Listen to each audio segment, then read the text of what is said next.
नमस्कार शेतकरी मित्रांनो, रब्बी हंगामामध्ये आता जे खताची किंमत ती वाढलेली आहे। आता जर का माझ्यासोबत बघितलं तर महादनचं 10-26 आहे आणि किमती वाढल्यानंतरही सबसिडी किती गव्हर्नमेंट कंपनीला देतं की जेणेकरून शेतकऱ्यांना थोडं कमी भावात हे खत उपलब्ध होईल।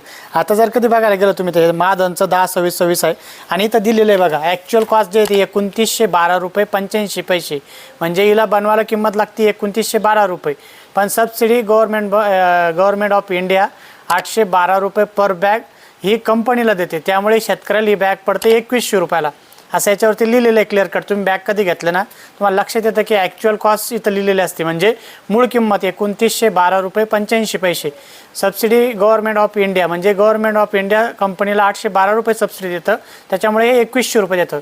मागच्या व्हिडिओ आपण असाच बनवला होता, तर शेतकरी म्हणे हे सबसिडी कोणाला जाते, जर कधी सबसिडी जर कधी याच्यात इन्क्लूड केली तर याची किंमत जे 2900 रुपये जाते, त्याच्यामुळे गव्हर्नमेंट याची किंमत कमी राहावं म्हणून 800 रुपये हे कंपनीला पेड करते, म्हणून महाजनचं हे 10-26 जे ते 2100 रुपयाला जातं।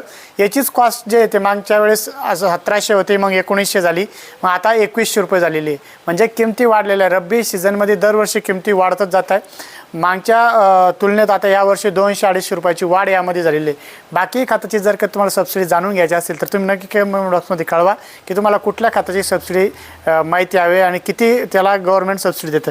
तुम्हाला जर कधी बघायचं असलं कुठलंही तर तुम्ही असे खतची गोणी ज्यावेळेस खरेदी कराल, कुठल्याही खताची गोणी खरेदी केली की त्याच्यावरती सगळं दिलेलं असतं, ते तुम्ही बघू शकता।